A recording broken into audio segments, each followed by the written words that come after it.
Okay, so today I'm going to be talking about my favorite sports memory as a Boston sports fan. Now, obviously, there's a lot to choose from. If you follow me on Twitter, you probably already know this because I've posted it quite a few times. But this one really sticks out to me, and the anniversary of it was yesterday, 3 years ago. It's the Falcons Super Bowl.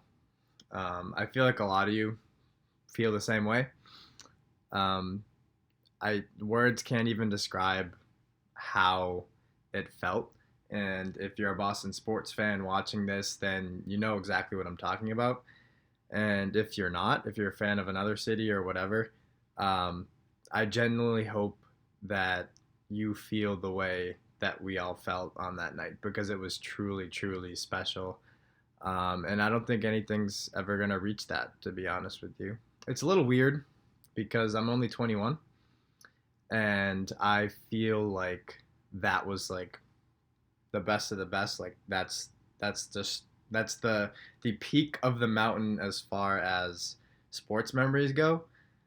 Um, and I'm so young, and to think that that's the greatest there is, um, and that I might not ever feel that again is kind of disappointing. But at the same time, I'm so thankful that I was able to experience that and that I have those memories, because it was just so amazing. But it is weird to think that I'm so young and my best sports memories already behind me. Hopefully I'm wrong, but it just that under the circumstances that was so improbable, it was so impossible, and it still happened, and I have a hard time believing that something's gonna overtake that as my favorite memory. 28-3, man. 28-3. It was weird because it was my first Super Bowl that I watched out in public. I was at the Buffalo Wild Wings in Braintree, the one that's attached to the mall, and I had a freaking awesome time. Uh, well, for the second half at least. Uh, the first half, the first half wasn't so fun, for obvious reasons. Uh, and I was sitting there as they went up 28-3. It was quiet, um, quieter than a public place during a Super Bowl should ever be. Um, and I was just kind of sitting there. I wasn't, obviously I was in a bad mood, but I wasn't sitting there thinking it was over. There was so much time left, and I know anything can happen. Um, but I couldn't help myself from thinking, if things don't drastically change here, not that it ruins the dynasty or anything, but like if they get blown out like this, it's a bad look. Like that's not good. But as the second half started and um, the third quarter came to a close, they finally put up the first touchdown. There was some life in the B Dubs. There was some life, and we were hoping for the best in the fourth. They had on a field goal, and I said, okay, the time's working against them here, but they need two possessions where they score a touchdown and get the 2 point conversion. They got the turnover, which was huge.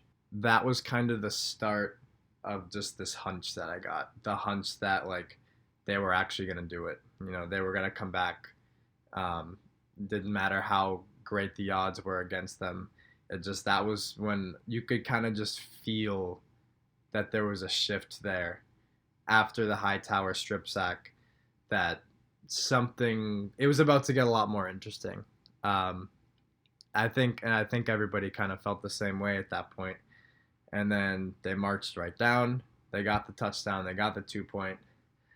And I said, okay, like now, like we're in business here.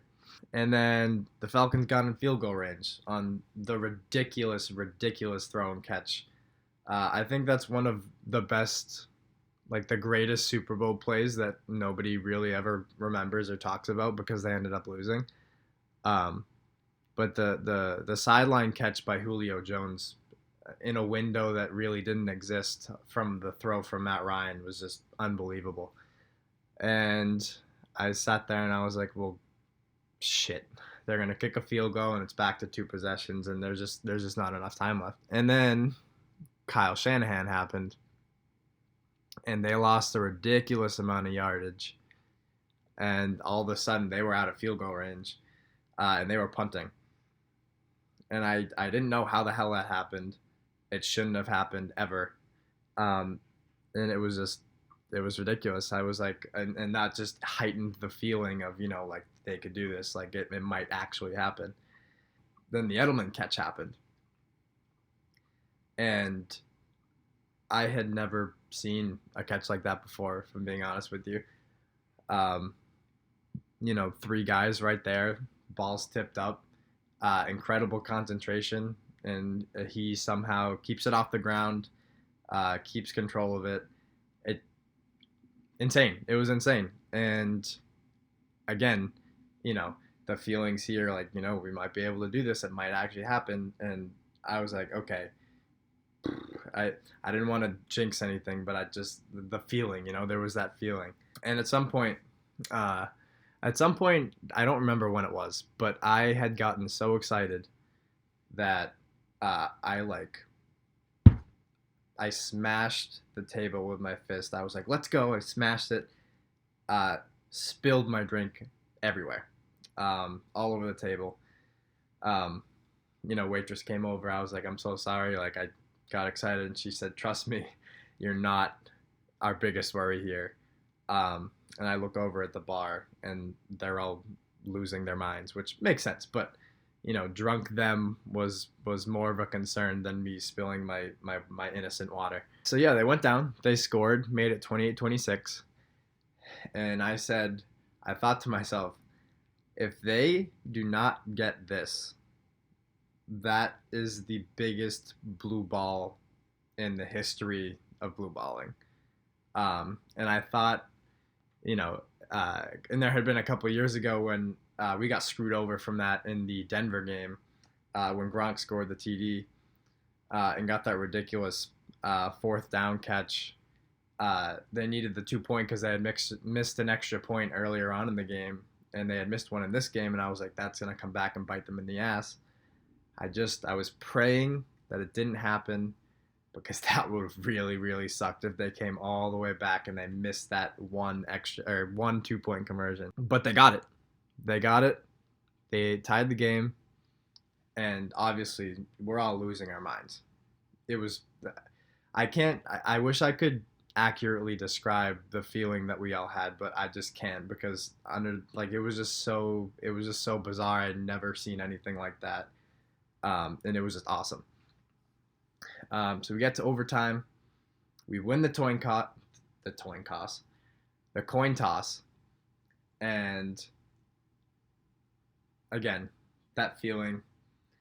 Looking back on it now, you can say, the game was over. At that point, you come back all that way down, and you tie it up. You send it to OT. You get I almost said it again. What the hell's wrong with me? The coin toss, and people said we knew the game was over then. Again, I'm very superstitious, so I didn't say anything like that. I pushed those thoughts to the back of my mind. But Brady drove down, and we got to inside the 5.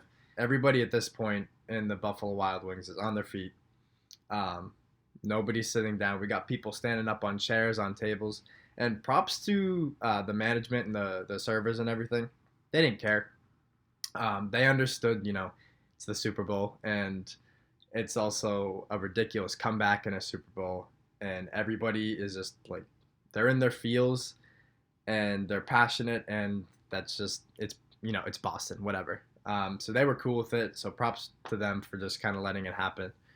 They didn't ruin anyone's experience. So, I know places that would do that. So I appreciated the fact that they just let people do pretty much whatever, as long as they weren't, harming anybody or whatever, which they weren't.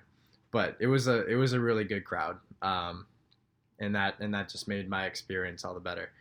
But yeah, we get to the Bennett pass, and it was tipped almost intercepted, whatever you want to call it, but it was scary.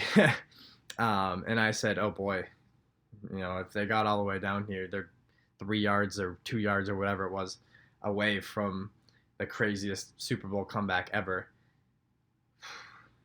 Deep breath. It's not over yet. Let's not mess around at the goal line here. Just freaking punch it in, and finish this thing. And then the next play they did. And as you can imagine, the craziness ensued. I was jumping up and down. I looked like Brady did on the Malcolm Butler pick. No joke. I could not stop saying, "Oh my god, oh my god." Again, just because of the feeling, it felt like a dream, and that sounds cheesy, but like it really did. Um, it should have never happened, and I was feeling some type of way. Is the best way I can describe it. I was hugging all my friends. I was there with a group of maybe 10, 12 people or so, friends from school. Uh, a couple of them had left at halftime. Um, and sucks for them, whatever. We were all going crazy. I hugged every single one of them. I told them I loved them. It was so, so awesome. Everybody's celebrating up on the tables and it I can't accurately describe it. It was one of those things where you had to be there, you know, and uh, I hugged so many people that I didn't know, just random strangers, um, because nothing else mattered at that point. We were all there rooting on the Pats. They had just done the unimaginable, and it didn't matter. Nothing else mattered. It didn't matter who you were. You just we're all enjoying this moment together.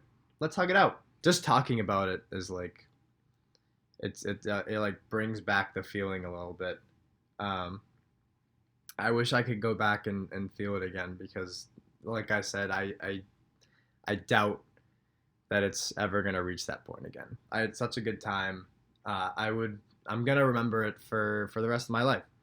Um, and I'm just so incredibly thankful that I was able to experience that. There's so many cities that not only don't get to experience something crazy like that, but just a championship ever. And as I sit here talking about my favorite, um, a lot of sports fans across the country don't get to even pick a favorite because they don't have anything to pick from. Um, and the fact that I'm so young and I have so many different things I could have chosen, uh, that's crazy. And I'm lucky. I'm lucky. I can't control that I'm lucky, but I'm happy that I am. I want to know what your favorite Boston sports moment is. If it's this, I want to hear your stories. So comment whatever it is down below. Let me know. Tell me what your favorite memory is. Tell me whatever. Like and subscribe as always. And yeah,